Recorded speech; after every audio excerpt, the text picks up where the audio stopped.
आप सुन रहे हैं उपन्यास कटोरा भर खून, भाग 13। रात पहर भर जा चुकी है। खड़क सिंह अपने मकान में बैठे इस बात पर विचार कर रहे हैं कि कल दरबार में क्या क्या किया जाएगा। यहाँ के 10-20 सरदारों के अतिरिक्त खड़क सिंह के पास ही नाहर सिंह, बीर सिंह और बाबू साहब भी बैठे हैं।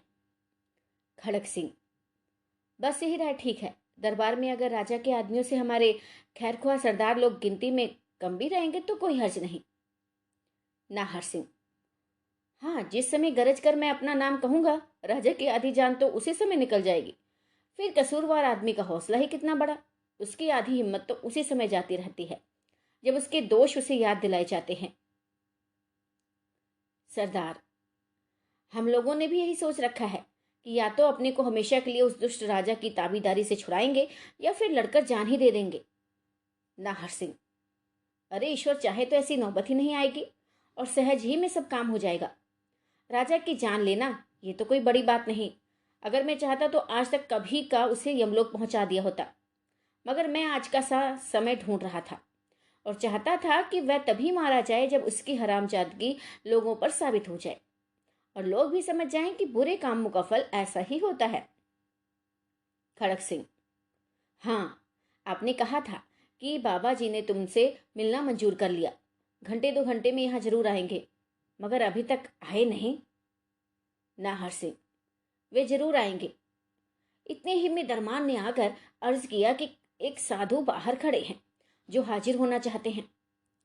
इतना सुनते ही खड़क सिंह उठ खड़े हुए और सबों की तरफ देख कर बोले, ऐसे परोपकारी महात्मा की इज्जत सबों को करनी चाहिए। सबके सब उठ खड़े हुए और आगे बढ़कर बड़ी इज्जत से बाबा जी को ले आए और सबसे ऊंचे दर्जे पर बिठाया। बाबा: आप लोग व्यर्थ इतना कष्ट कर रहे हैं। मैं एक अदना फकीर इतनी प्रतिष्ठा के योग्य नहीं हूं। खड़क सिंह: यह कहने की कोई आवश्यकता नहीं। आपकी तारीफ नाहर सिंह की जुबानी जो कुछ सुनी है मेरे दिल में है। बाबा: अच्छा, इन बातों को जाने दीजिए और ये कहिए कि दरबार के लिए जो कुछ बंदोबस्त आप लोग करना चाहते थे वे हो गया या नहीं। खड़क सिंह: सब दुरुस्त हो गया। कल रात को राजा के बड़े बाग में दरबार होगा। बाबा: मेरी भी इच्छा होती है कि दरबार में चलूं। खड़क सिंह: आप खुशी से चल सकते हैं, रोकने वाला कौन है। बाबा: मगर इस जटा, दाढ़ी, मूछ और मिट्टी लगाए हुए बदन से वहां जाना बेमौके होगा। खड़क सिंह: कोई बेमौके न होगा। बाबा: क्या हर्ज होगा अगर एक दिन के लिए मैं साधु का भेष छोड़ दूं और सरदारी ठाट बना लूं। खड़क सिंह: ओहो, इसमें भी कोई हर्ज नहीं। साधु और राजा समान ही समझे जाते हैं। बाबा: और कोई कुछ तो नहीं कहेगा, मगर नाहर सिंह से चुप ना रह जाएगा। नाहर सिंह: अरे मुझे इसमें कोई उज्र नहीं होगा। बाबा: क्यों? का सबब तुम नहीं जानते और ना मैं कह सकता हूं, मगर इसमें कोई शक नहीं कि जब मैं अपना सरदारी ठाट बनाऊंगा तो तुमसे चुप नहीं रहा जाएगा। नाहर सिंह: ना मालूम आप ऐसा क्यों कह रहे हैं। बाबा: आप गवाह रहिए खड़क सिंह जी। नाहर कहता है कि मैं कुछ नहीं बोलूंगा। खड़क सिंह: अरे भाई, मैं खुद हैरान हूं कि नाहर क्यों बोलेगा। बाबा: अच्छा, फिर हजाम को बुलवाइए, अभी मालूम हो जाता है। लेकिन आप और नाहर थोड़ी देर के लिए मेरे साथ एकांत में चलिए और हजाम को भी उसी जगह आने का हुक्म दीजिए। आखिर ऐसा ही किया गया। बाबा जी, खड़क सिंह और नाहर सिंह एकांत में गए। हजाम भी उसी जगह हाजिर हुआ। बाबा जी ने जटा कटवा डाली, दाढ़ी मुंडवा डाली और मूछों के बाद छोटे छोटे कटवा डाले। नाहर सिंह और खड़क सिंह सामने बैठे तमाशा देख रहे थे। बाबा जी के चेहरे की सफाई होते ही नाहर सिंह की सूरत बदल गई। चुप रहना उसके लिए मुश्किल हो गया। वे घबरा कर बाबा जी की तरफ झुका। बाबा: हाँ हाँ, देखो, मैंने पहले ही कहा था कि तुमसे चुप ना रहा जाएगा। नाहर सिंह: बेशक मुझसे चुप नहीं रहा जाएगा, चाहे जो हो, मैं बिना बोले कभी नहीं रह सकता। खड़क सिंह: नाहर सिंह, ये क्या मामला है। नाहर सिंह: नहीं नहीं, मैं बिना बोले रह नहीं सकता। बाबा: ये तो मैं पहले ही से समझे था। खैर, हजाम को विदा हो लेने दो, केवल हम 3 आदमी रह जाएं तो जो चाहे बोलना। हजाम विदा हुआ। 2 खिदमतगार बुलाए गए। बाबा जी ने उसी समय सिर मल के स्नान किया और उनके लिए जो कपड़े खड़क सिंह ने मंगवाए थे उन्हें पहनकर निश्चिंत हुए। मगर इस बीच में नाहर सिंह के दिल की क्या हालत थी सो वही जानता होगा। मुश्किल से उसने अपने को रोका और मौके का इंतजार करता रहा। जब इन कामों से बाबा जी ने छुट्टी पाई तो तीनों आदमी एकांत में बैठे और बातें करने लगे। ना मालूम घंटे भर तक कोठरी के अंदर बैठे उन तीनों में क्या क्या बातें हुई। हाँ, बाबा जी, नाहर सिंह और खड़क सिंह तीनों के सिसक सिसक कर रोने की आवाज कोठरी के बाहर कई दफे आई, जिसे हमने भी सुना और स्वप्न की तरह आज तक याद है।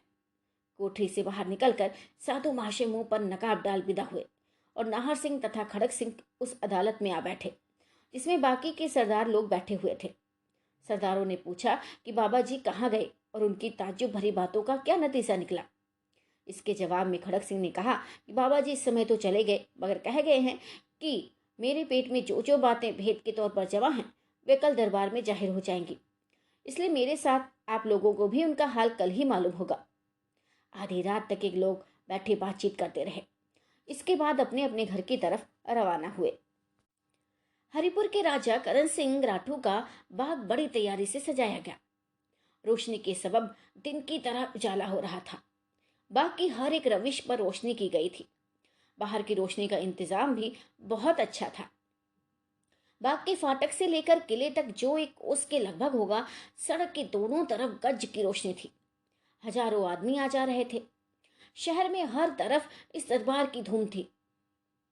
कोई कहता था कि आज महाराज नेपाल की तरफ से राजा को पदवी दी जाएगी। कोई कहता था कि नहीं नहीं, महाराज को यहाँ की रियायत चाहती है या नहीं, इस बात का फैसला किया जाएगा और इस राजा को गद्दी से उतारकर दूसरे को राज तिलक दिया जाएगा। अच्छा तो यही होगा कि वीर सिंह को राजा बनाया जाए। हम लोग इसके लिए लड़ेंगे, धूम मचाएंगे और जान तक देने को तैयार रहेंगे। इसी प्रकार तरह तरह के चर्चे शहर में हो रहे थे। शहर भर वीर सिंह का पक्षपाती मालूम होता था, मगर जो लोग बुद्धिमान थे उनके मुंह से एक बात भी नहीं निकलती थी और वे लोग मन ही मन में ना मालूम क्या सोच रहे थे। आज के दरबार में जो कुछ होना है इसकी खबर शहर के बड़े बड़े रईसों और सरदारों को भी जरूर थी, मगर वे लोग जबान से इस बारे में एक शब्द भी नहीं निकालते थे। बाग में एक आलीशान बारादरी थी। उसी में दरबार लगाया गया। उसकी सजावट हद से ज्यादा बड़ी हुई थी। खड़क सिंह ने राजा को कहला भेजा कि दरबार में एक सिंहासन भी रहना चाहिए जिस पर पदवी देने के बाद आप बैठाए जाएंगे। इसलिए बारादरी के बीचों बीच में सोने का सिंहासन बिछा हुआ था। उसके दाहिनी तरफ राजा के लिए और बाईं तरफ नेपाल के सेनापति खड़क सिंह के लिए चांदी की कुर्सी रखी गई थी और सामने की तरफ शहर के रईसों और सरदारों के लिए दुपट्टी मखमली गद्दी की कुर्सियां लगाई गई थी। सजावट का सामान जो राज दरबार के लिए मुनासिब था सब दुरुस्त किया गया था। चिराग जलते ही दरबार में लोगों की आवाज़ शुरू हो गई और पहर रात जाते जाते दरबार अच्छी तरह भर गया। राजा करण सिंह और खड़क सिंह भी अपनी अपनी जगह बैठ गए।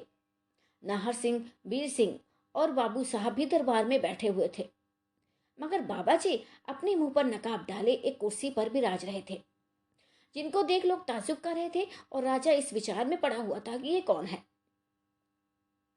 राजा या राजा के आदमी नाहर सिंह को नहीं पहचानते थे, पर वीर सिंह को बिना हथकड़ी बेड़ी के स्वतंत्र देखकर राजा की आंख क्रोध से कुछ लाल हो गई, मगर ये मौका बोलने का नहीं था, इसलिए चुप रहा। हाँ, राजा की 2000 फौज चारों तरफ से बाग को घेरे हुए थी और राजा के मुसाहब लोग इस दरबार में कुर्सियों पर ना बैठ के ना मालूम किस धुन में चारों तरफ घूम रहे थे। सेनापति खड़क सिंह के भी 400 बहादुर लड़ाके जो नेपाल से साथ आए थे बाग के बाहर चारों तरफ बट कर फैले हुए थे और नाहर सिंह के 100 आदमी भी भीड़ में मिले जुले चारों तरफ घूम रहे थे। बाग के अंदर 2000 से ज्यादा आदमी मौजूद थे, जिनमें 500 राजा की फौज थी और बाकी रियाया। जब दरबार अच्छी तरह भर गया, खड़क सिंह ने अपनी कुर्सी से उठकर ऊंची आवाज में कहा, मैं महाराज नेपाल का सेनापति जिस काम के लिए यहाँ भेजा गया हूँ उसे पूरा करता हूँ। आज का दरबार केवल 2 कामों के लिए किया गया है। एक तो इस राज्य के दीवान वीर सिंह का, जिसके ऊपर राजकुमार का खून साबित हो चुका है, फैसला किया जाए। दूसरे राजा करण सिंह को अधिराज की पदवी दी जाए। इस समय लोग इस विचार में पड़े होंगे कि वीर सिंह जिस पर राजकुमार के मरने का इल्जाम लग चुका है बिना हथकड़ी बेड़ी के यहाँ क्यों दिखाई देता है। इसका जवाब मैं ये देता हूँ कि एक तो वीर सिंह यहाँ के राजा का दीवान है, दूसरी, इस भरे हुए दरबार में से वह किसी तरह भाग नहीं सकता। तीसरे, परसों राजा के आदमियों ने उसे बहुत जख्मी किया है, जिससे वह खुद कमजोर हो रहा है। चौथे, वीर सिंह को इस बात का दावा है कि वह अपनी बेकसूरी साबित करेगा। अस्तु वीर सिंह को हुक्म दिया जाता है कि उसे जो कुछ कहना है वो कहे। इतना कहकर खड़क सिंह बैठ गए और वीर सिंह ने अपनी कुर्सी से उठकर कहना शुरू किया। आप लोग जानते हैं, और कहावत मशहूर है कि जिस समय आदमी अपनी जान से ना उम्मीद होता है तो जो कुछ उसके जी में आता है कहता है, और किसी से नहीं डरता। आज मेरी भी वही हालत है। यहाँ के राजा करण सिंह ने राजकुमार के मारने का बिल्कुल झूठा इल्जाम मुझ पर लगाया है। उसे अपने लड़के को तो कहीं छिपा दिया है और गरीब रियाया का खून करके मुझे फंसाना चाहता है। आप लोग जरूर कहेंगे कि राजा ने ऐसा क्यों किया। उसके जवाब में मैं कहता हूँ कि राजा करण सिंह असल में मेरे बाप का खूनी है। पहले ये मेरे बाप का गुलाम था। मौका मिलने पर इसने अपने मालिक को मार डाला और अब उसके बदले में राज्य कर रहा है। पहले तो राजा को मेरा डरना था, मगर जब से नाहर सिंह ने राजा को सताना शुरू किया है और यहाँ की रियाया मुझे मारने लगी है, तभी से राजा को मेरे मारने की धुन सवार हो गई है। नाहर सिंह भी बेफायदा राजा को नहीं सताता। वह मेरा बड़ा भाई है और राजा से अपने बाप का बदला लेना चाहता है। करण सिंह, राठू, नाहर सिंह, सुंदरी, तारा और अपना कुल किस्सा जो हम ऊपर सुनाए हैं। खुलासा कहने के बाद फिर से वीर सिंह बोला, अब आप लोग उन दोनों बातों का अर्थात एक तो मुझ पर झूठा इल्जाम लगाने का और दूसरे मेरे पिता को मारने का सबूत चाहेंगे। तो इनमें से एक बात का सबूत तो मेरे बड़े भाई नाहर सिंह देंगे, जिसका असल नाम विजय सिंह है और जो इसी दरबार में मौजूद हैं, तथा सिवाय राजा के और किसी का दुश्मन नहीं है वो। और दूसरी बात का सबूत कोई और आदमी देगा जो शायद यहीं कहीं मौजूद है। इन बातों को सुनते ही चारों तरफ से त्राही त्राही की आवाज आने लगी। राजा के तो होश उड़ गए। अब राजा को विश्वास हो गया कि यह दरबार केवल इसलिए लगाया गया है कि यहाँ की कुल रियाया के सामने मेरा कसूर साबित कर दिया जाए और मैं नालायक और बेईमान ठहरा जाऊं। ये सिंहासन भी शायद इसलिए रखवाया गया है, इस पर रियाया की तरफ से नाहर सिंह या वीर सिंह को बिठाया जाए। उफ, अब किसी तरह जान बचती नजर नहीं आती। मेरे कर्मों का फल आज पूरा हुआ चाहता है। अगर मैं अपनी फौज का इंतजाम ना करता तो मुश्किल ही हो चुकी थी, लेकिन अब तो एक दफे दिल खोल के लड़ूंगा। लेकिन जरा और ठहरना चाहिए, देखें मैं अपनी दोनों बातों का सबूत क्या पेश करता है। नाहर सिंह कौन है, सबूत लेकर आगे बढ़े तो देखें उसकी सूरत कैसी है। राजा इन सब बातों को सोचता ही रहा। उधर वीर सिंह की बात समाप्त होते ही नाहर सिंह, जिसका नाम अब हम विजय सिंह लिखेंगे, अपनी कुर्सी से उठा और वही चिट्ठी जो उसने रामदास की कमर से पाई थी खड़क सिंह के हाथ में ये कहकर दे दी कि एक सबूत तो ये है। खड़क सिंह ने उस चिट्ठी को खड़े होकर जोर से सबों को सुनाकर पढ़ा और चिट्ठी वाला हाथ ऊंचा करके कहा, एक बात का सबूत तो पक्का मिल गया। इस चिट्ठी पर राजा के दस्तखत के सिवाय उसकी मुहर भी है, जिसे वह किसी तरह इनकार नहीं कर सकता। चिट्ठी को सुनते ही चारों तरफ से आवाज आने लगी, लानत है ऐसे राजा पर, अरे लानत है ऐसे राजा पर। खड़ग सिंह अपनी कुर्सी पर बैठे ही थे कि बाबा जी उठ खड़े हुए, मुंह से नकाब हटाकर सिंहासन के पास चले गए और जोर से बोले, और दूसरी बात का सबूत मैं हूं। राजा तो मुझे देखते ही पहचान गया होगा कि मैं फलाना हूं, मगर आप लोग ये सुनकर घबरा जाएंगे कि वीर सिंह का बाप करण सिंह, जिसे राजा ने जहर दिया था और जिसका किस्सा अभी वीर सिंह आप लोगों को सुना चुका है, मैं ही हूं। मेरी जान बचाने वाले का भाई भी इस शहर में मौजूद है। हाँ, यदि राजा का जोश कोई रोक सके तो मैं आप लोगों को अपना विचित्र हाल सुनाऊं, मगर ऐसी आशा नहीं है। बेईमान राजा की जल्दबाजी आप लोगों को मेरा किस्सा जो है वो सुनने नहीं देगी। देखे देखे मैं बेईमान कुर्सी से उठकर मुझ पर वार करना चाहता है। नमक हराम और विश्वासघाती को अब भी शर्म नहीं मालूम होती। और वह बाबा जी की बातें कैसे पूरी हो सकती थी। बेईमान राजा का दिल उसके काबू में नहीं था और ना वह यही चाहता था कि बाबा जी यानी करण सिंह यहाँ रहे और उनकी कोई बात सुने। वह बहुत कम देर तक बेखुद रहने बाद एकदम चीख उठा और म्यान से तलवार खींचकर अपने आदमियों को यह कहता हुआ कि मारो इन लोगों को, एक भी बच ना पाए, उठा और बाबा जी पर तलवार का वार किया। बाबा जी ने घूमकर अपने को बचा लिया, मगर राजा के सिपाही और सरदार लोग वीर सिंह और उसके पक्षपातियों पर टूट पड़े। लड़ाई शुरू हो गई और फर्श पर खून ही खून दिखाई देने लगा, पर वीर सिंह के पक्षपाती बहादुरों के सामने कोई ठहरता दिखाई न दिया। राजा करण सिंह के बहुत से आदमी वहां मौजूद थे और 2000 फौज भी बाहर खड़ी थी, जिसका अवसर इसी दरबार में था, मगर बिल्कुल बेकाम।